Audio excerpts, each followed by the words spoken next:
Seguro que a todos nos ha pasado alguna vez. Intentas convencer a alguien con datos, con argumentos lógicos, y es como hablarle a una pared. O quizás nos ha pasado a nosotros mismos, que por muy lógica que parezca una idea nueva, algo dentro de nosotros dice que no encaja. Bueno, pues hoy vamos a ver por qué ocurre esto. Y la respuesta, ya os lo adelanto, está en la propia arquitectura de nuestro aprendizaje. Es esa situación, ¿verdad?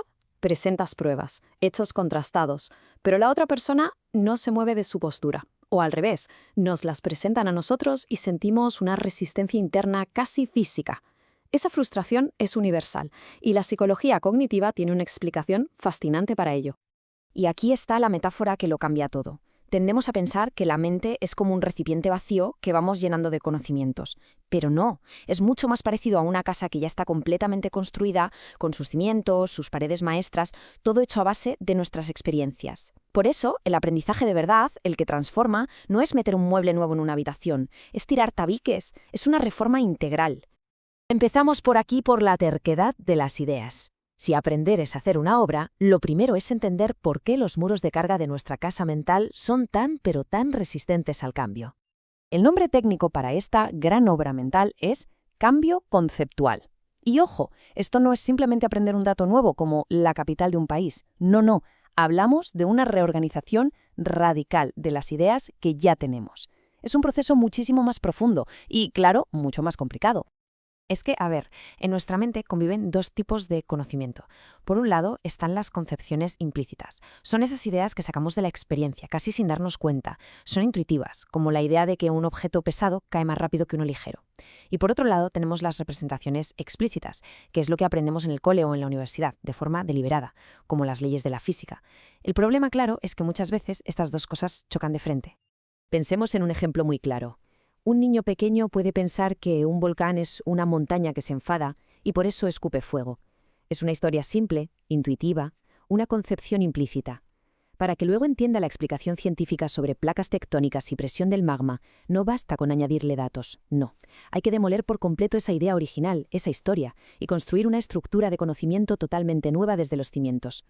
Vale, sección 2. Aprender observando. Si es tan complicado tirar abajo esas ideas viejas, ¿cómo empieza la obra? Pues a menudo el detonante del cambio no viene de dentro, viene de una fuerza externa muy potente, la observación. Y aquí es donde entra en escena una figura clave, el psicólogo Albert Bandura.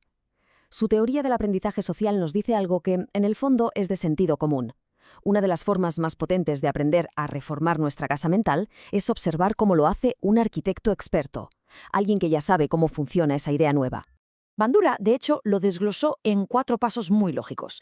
Primero, lo evidente, la atención. Hay que fijarse bien en el modelo.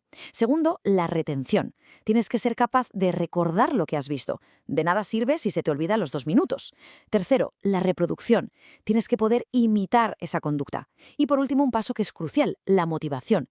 Necesitas tener una buena razón, un incentivo para poner en práctica lo que has aprendido. El propio Bandura lo dejó clarísimo con esta frase. Es que si lo pensamos, aprender observando es increíblemente eficiente. Nos evita el tener que cometer todos y cada uno de los errores posibles por nuestra cuenta. Imagina tener que aprender que el fuego quema, quemándote siempre. Sería un proceso lentísimo y desde luego muy doloroso. Pasamos a la tercera parte, pensar sobre nuestro pensamiento. Ya tenemos el plano del experto, hemos observado cómo se hace, pero para que la aura llegue a buen puerto nos falta una herramienta interna que es absolutamente fundamental. Y esa herramienta se llama metacognición. La palabra puede sonar un poco rara, pero la idea es sencilla. Es la capacidad de pensar sobre cómo pensamos. Es como tener un director de obra dentro de nuestra cabeza, que supervisa lo que está pasando y se da cuenta cuando las cosas no cuadran. Este esquema lo visualiza muy bien. Abajo está el nivel objeto, que son nuestros pensamientos del día a día, lo que se nos pasa por la cabeza sin más. Pero por encima hay un nivel meta que actúa como un supervisor. Observa lo que pasa abajo, lo evalúa y lo controla. Es básicamente la conciencia que vigila a nuestros propios pensamientos. Entonces, aquí está el punto clave. La metacognición es esa voz interior que nos obliga a ser honestos. Es la que nos frena y nos hace preguntarnos, un momento, ¿de verdad estoy entendiendo esto? Porque la explicación del volcán que acabo de escuchar no tiene nada, pero nada que ver con mi idea de la montaña enfadada.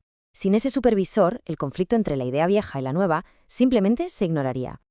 Y con esto llegamos a la cuarta y última parte. Vamos a unir todas las piezas, porque la verdadera magia, la transformación real, ocurre justo en el punto en el que la inspiración que viene de fuera se encuentra con la supervisión que hacemos desde dentro. Esta es la gran idea. El cambio de verdad, el profundo, el que se queda, no pasa solo por ver a alguien hacer algo nuevo, y tampoco pasa solo por reflexionar en el vacío. Ocurre cuando se juntan las dos cosas, un modelo externo, alguien que nos muestra un nuevo camino, y un supervisor interno, nuestra metacognición, que nos da el valor de reconocer que nuestro viejo camino ya no nos sirve. El proceso completo, entonces, sería algo así. Primero, un modelo fiable, como un buen profesor, nos presenta un concepto nuevo. Esto, ¡zas!, crea un cortocircuito con lo que creíamos hasta ahora. Gracias a la metacognición, a esa vocecita, nos damos cuenta del conflicto. Y esa conciencia es el motor que nos empuja a ponernos manos a la obra, a deconstruir la idea antigua para poder integrar la nueva. Es un proceso activo y totalmente deliberado. Y claro, entender esto cambia por completo nuestra visión de lo que es enseñar y aprender. Educar de forma eficaz no es ser un simple altavoz que emite información. Es algo mucho más complejo y bonito. Es guiar a otra persona en un delicado proceso de renovación mental. Es ser un guía de obra. Y todo esto nos deja con una última reflexión. Si aceptamos que aprender no es acumular, sino renovar constantemente la arquitectura de nuestra mente, la pregunta es inevitable. ¿Qué parte de esa casa mental necesita cada cual empezar a renovar a continuación?